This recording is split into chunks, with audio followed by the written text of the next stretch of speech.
हरे Krishna students, आज हम relative pronoun पढ़ते हैं। पिछली क्लास में भी थोड़ा सा इसके बारे में बताया गया था, तो आइए समझते हैं।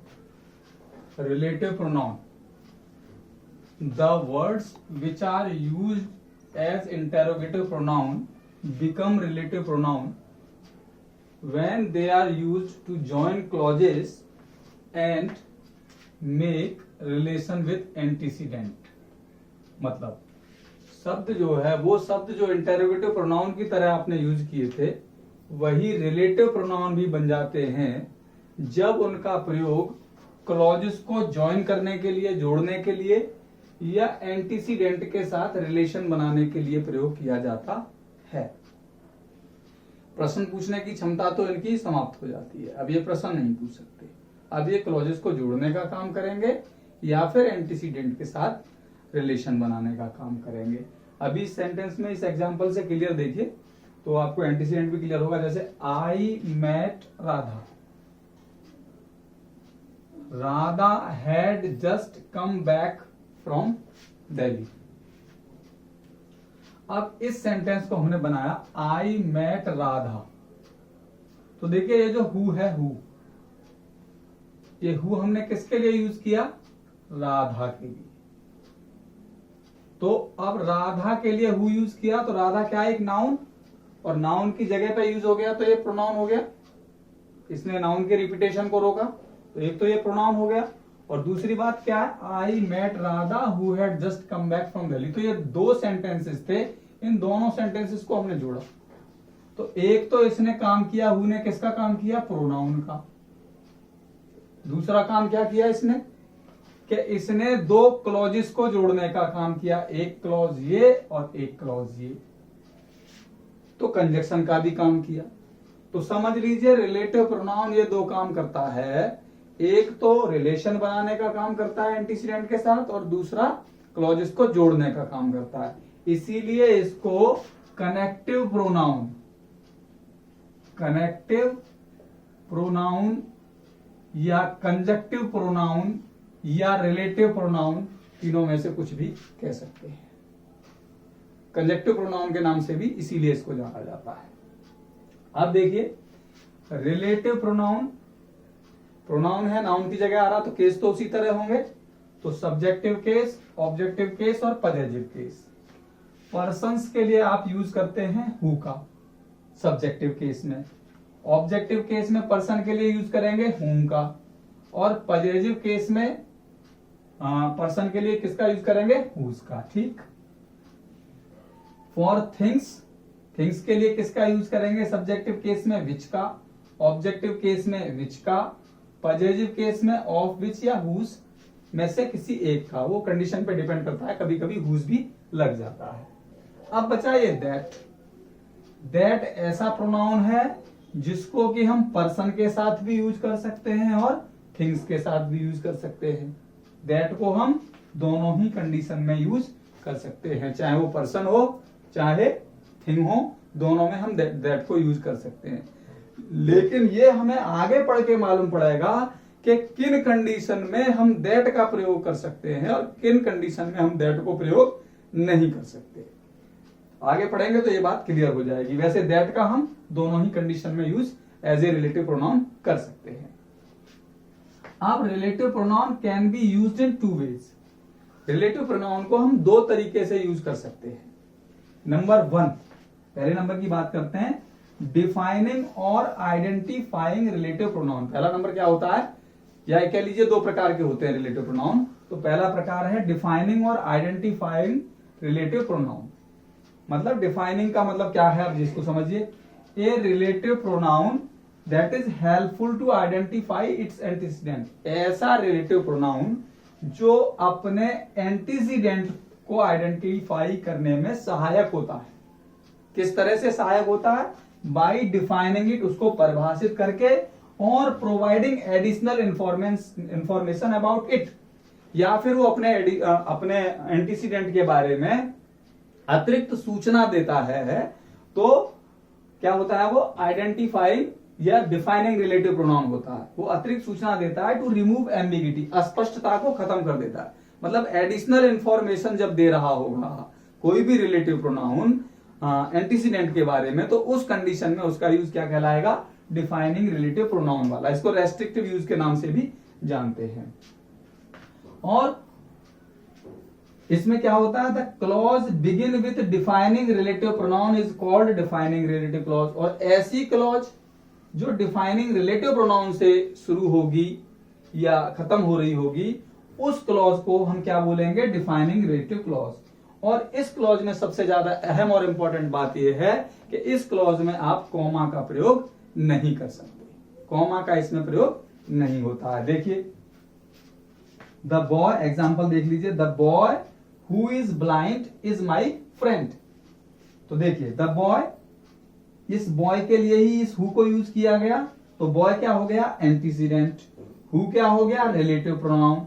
और ये जो क्लॉज है who is blind is my friend, तो ये एक क्लॉज हो गई हु इज ब्लाइंड। और मेन क्लॉज क्या होगी आपकी, the boy is my friend. लेकिन ये जो क्लॉज है ये रिलेटिव क्लॉज है, ये रिलेटिव क्लॉज कौन सी है, डिफाइनिंग रिलेटिव क्लॉज है। क्यों, ये क्लॉज किसी कॉमा से नहीं जुड़ी हुई और इस लड़के के बारे में एडिशनल इंफॉर्मेशन दी जा रही है कि ये ब्लाइंड है। समझ में आई बात नहीं? तो इस तरह से जो क्लॉज एंटीसीडेंट के बारे में एडिशनल इंफॉर्मेशन देती है वो कौन सी क्लॉज, रिलेटिव क्लॉज बन जाती है। तो इस तरह से हो गया the boy who is blind is my friend. तो ये जो क्लॉज है मैंने ग्रीन में इसमें इसको बंद किया हुआ है, तो ये पूरी क्लॉज हो गई, रिलेटिव क्लॉज कहलाएगी। हु इसमें रिलेटिव प्रोनाउन हो गया और द बॉय इसका एंटीसीडेंट है। ठीक है, अब दूसरा वाला यूज देखते हैं हम इसका, नॉन डिफाइनिंग या नॉन आइडेंटिफाइंग रिलेटिव प्रोनाउन के नाम से है वो, चलिए उसे देखते हैं।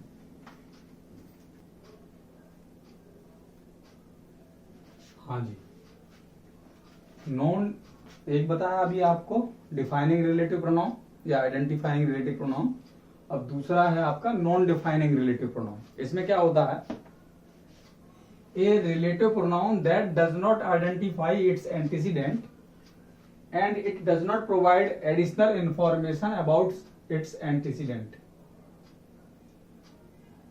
is called non-defining relative pronoun। ऐसा relative pronoun जो अपने एंटीसीडेंट को आइडेंटिफाई न करे या उसके बारे में कोई एडिशनल इंफॉर्मेशन ना दे, वो क्या कहलाता है आपका, नॉन डिफाइनिंग रिलेटिव प्रोनाउन।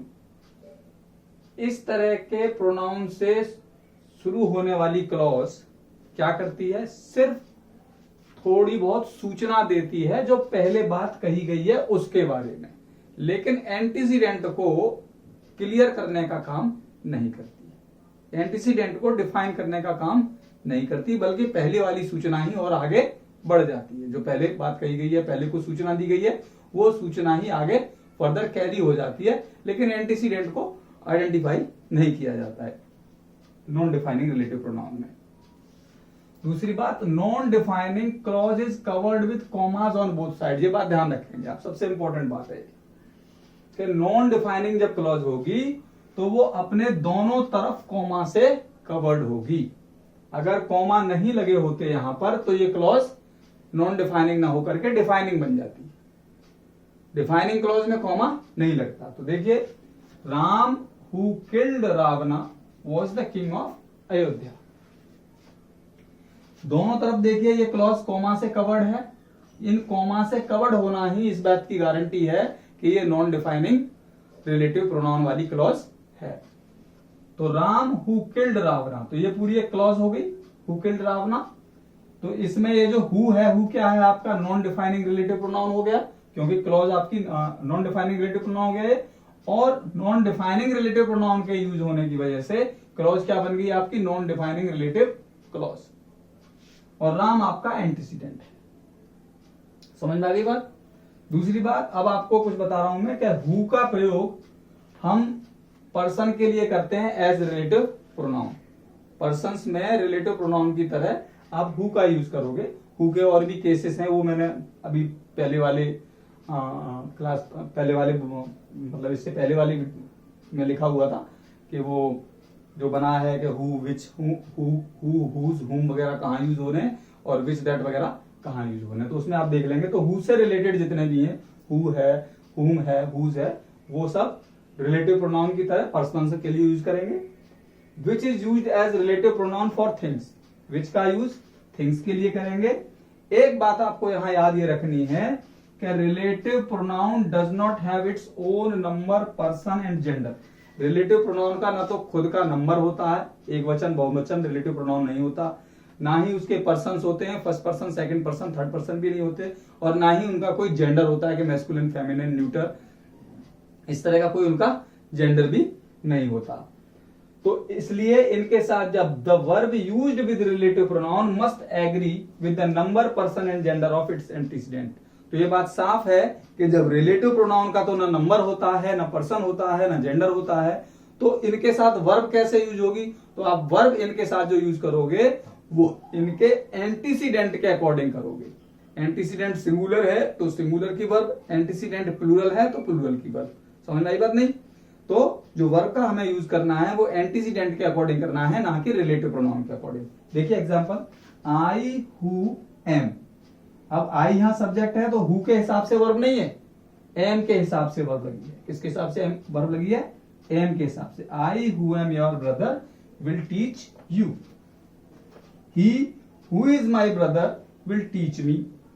तो ही के बाद हु आ रहा है, देखो यहां पर भी हु है और यहां पर भी हु है, लेकिन वर्ब चेंज है। तो वर्ब हु के अकॉर्डिंग नहीं लग रही है, वर्ब किसके अकॉर्डिंग लग रही है? एंटीसीडेंट के अकॉर्डिंग लग रही है, क्योंकि इस हु का एंटीसीडेंट आई है और इस हु का एंटीसीडेंट ही है। तो वर्ब जो एग्री करेगी बेटा, वो वर्ब हमारी एग्री करेगी एंटीसीडेंट के अकॉर्डिंग, ना कि रिलेटिव प्रोनाउन के अकॉर्डिंग। ठीक है। इसके बाद अब हम देखेंगे, हाँ एक चीज और हमको ध्यान रखनी है कि दैट का यूज देखो यहां पर नहीं बताया गया आपको। समझ में आ रही बात नहीं? जब नॉन डिफाइनिंग रिलेटिव प्रोनाउन की तरह यूज करेंगे आप। चलो और आगे इसको देख लेते हैं। Use of definitive defining relative pronoun, use of defining relative pronoun है ये। तो इसे हम